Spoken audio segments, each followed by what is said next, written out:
क्या middle east अब एक और नए महायुद्ध की दहलीज पर खड़ा है? क्या अब ईरान और सऊदी अरब के बीच छिड़ने वाली है सीधी जंग? यमन से ऐसी चेतावनी आई है दर्शकों, जिसने दुनिया की धड़कनें तेज कर दी है या यूं कहे बढ़ा दी है। हूती ने सऊदी अरब को समुद्र में घेरने का ऐलान कर दिया है, तो यमन सरकार ने हुंकार भर दी कि हूती के खात्मे का वक्त आ गया है। यानी मिसाइलों की गूंज, समुद्री नाकाबंदी की धमकी और तेल के रास्तों पर बारूद बिछाने की तैयारी। अगर लाल सागर और बाब अल मंदेब से जंग भड़कती है तो सिर्फ यमन या सऊदी नहीं, पूरी दुनिया इसकी कीमत चुकाएगी, क्योंकि यही वो समुद्री रास्ते जहां से दुनिया की बड़ी तेल सप्लाई गुजरती है। उधर होर्मुज पहले से तनाव में, इधर बाब अल मंदेब पर खतरा मंडरा रहा है। यानी दुनिया के दो सबसे अहम ऑयल कॉरिडोर एक साथ संकट में है। तो सवाल बड़ा हो जाता है, क्या प्रॉक्सी वॉर सीधी जंग में बदलने जा रही है? क्या हूती के बहाने ईरान और सऊदी आमने सामने आ जाएंगे? और अगर ऐसा हुआ तो क्या पूरी दुनिया एक नए एनर्जी और आर्थिक संकट में धकेल दी जाएगी? अब ईरान सऊदी में सीधी जंग का सवाल क्यों उठ रहा है वो भी समझिए, क्योंकि यमन से जंग का बिगुल सुनाई दे रहा है। यमन सरकार का ऐलान जो है वो दिख रहा है, कह रहे हैं हूती के खात्मे का वक्त आ गया है, सेना को एकजुट होने का आदेश दे दिया गया है, तेल निर्यात एक बार फिर से शुरू करने का फैसला किया गया है।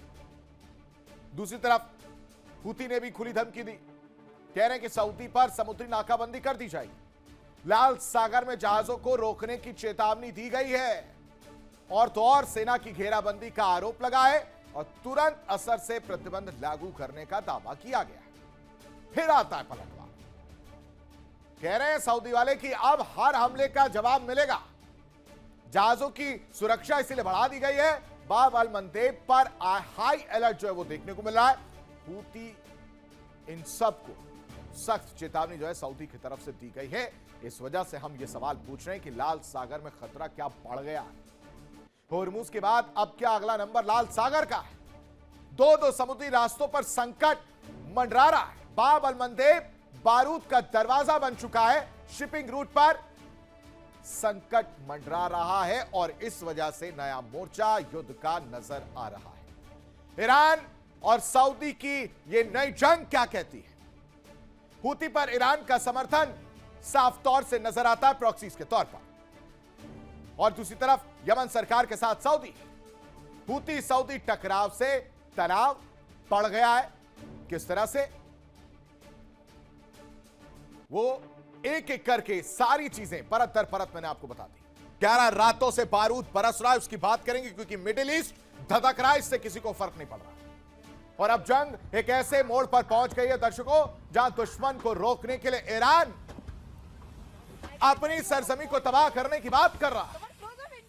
ईरानी सेना के ब्रिगेडियर साहब ऐलान कर चुके हैं और उस ऐलान से दुनिया की चिंता बढ़ गई। चेतावनी दी कि अगर अमेरिकी सेना ने ईरान की जमीन पर कदम रखा तो ईरान स्कॉट पॉलिसी अपनाएगी, यानी दुश्मन को रोकने के लिए अपनी जमीन पर अपने ही संसाधन और अपने इलाकों को तबाह कर देंगे, खत्म कर देंगे, उड़ा देंगे। यानी सवाल यह हो जाता है, क्या मिडिल ईस्ट अब महाविनाश की आखिरी दहलीज पर खड़ा है, जहां ईरान का पेशेंस खत्म हो रहा है?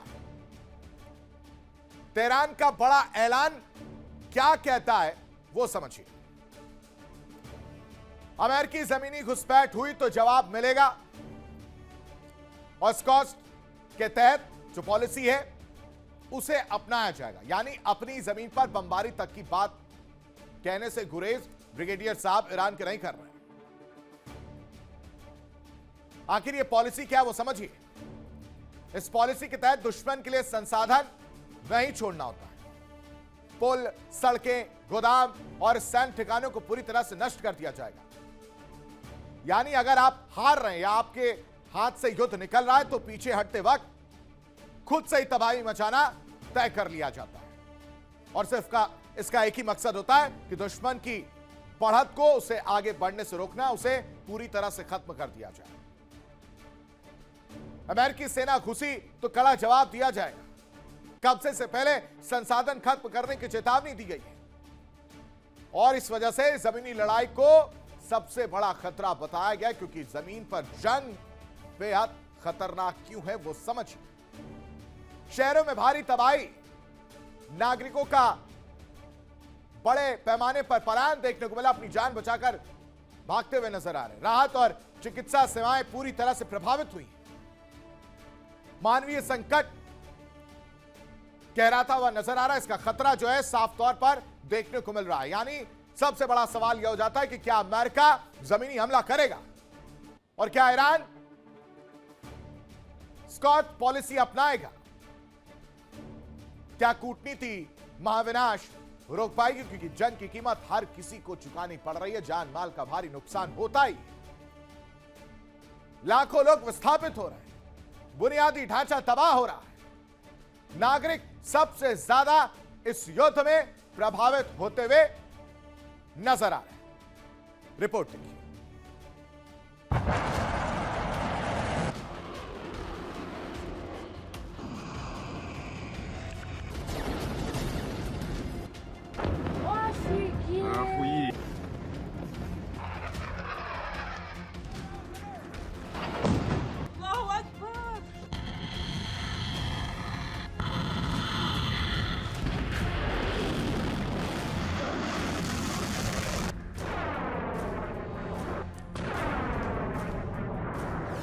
ब्रिगेडियर जनरल का ऐलान, अपनी जमीन उड़ा देगा ईरान, कल्पना मात्र से रुक जाएगी काम।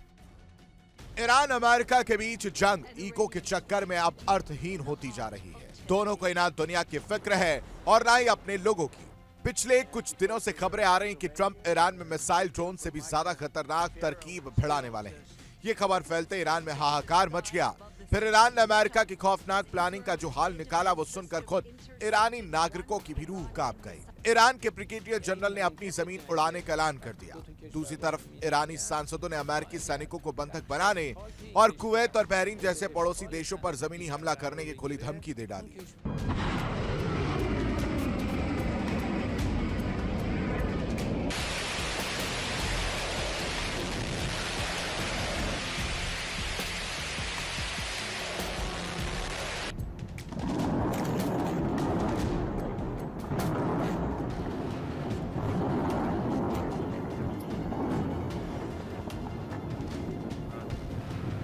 मिडिल ईस्ट में हालात किस कदर बेकाबू हो चुके हैं, इसका अंदाजा ईरान के सैन्य प्रवक्ता ब्रिगेडियर जनरल मोहम्मद अकरमी निया के बयान से लगाया जा सकता है। ईरान स्टेट टेलीविजन पर बोलते हुए उन्होंने बहुत साफ और खौफनाक शब्दों में चेतावनी दी। अगर अमेरिका ईरानी जमीन पर कब्जा करता है तो अपनी जमीन पर बमबारी करेंगे और जंग में ये जायज है।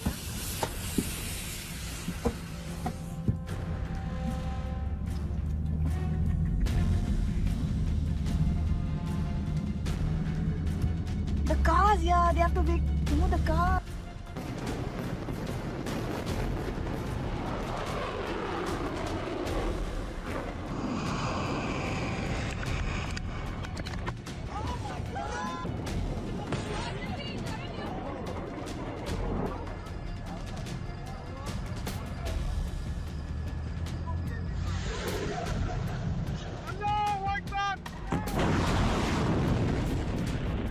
ईरान का यह बयान उस रणनीति को दिखाता है जिसे मिलिट्री की भाषा में स्कॉस्ट यानी पॉलिसी कहा जाता है। इसका सीधा मतलब यह है कि दुश्मन के हाथ में अपनी सरजमी का एक टुकड़ा या कोई भी संसाधन ना लगने देना, भले इसके लिए अपनी जमीन, इमारतों और संपत्तियों को तबाह क्यों ना करना पड़े।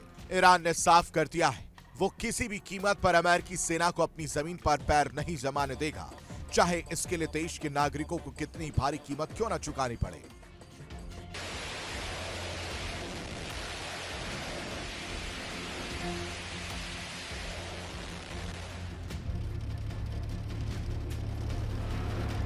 What's the fire?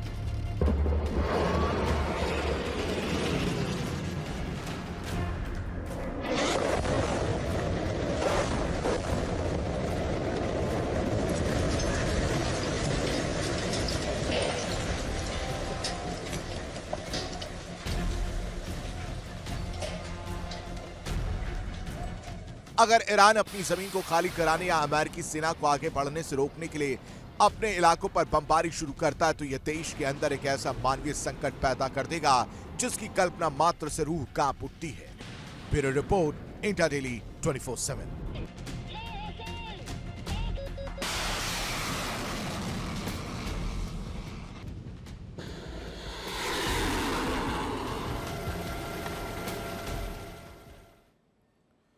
देखिए इंडिया डेली 24/7 अब आपके स्मार्ट टीवी पर।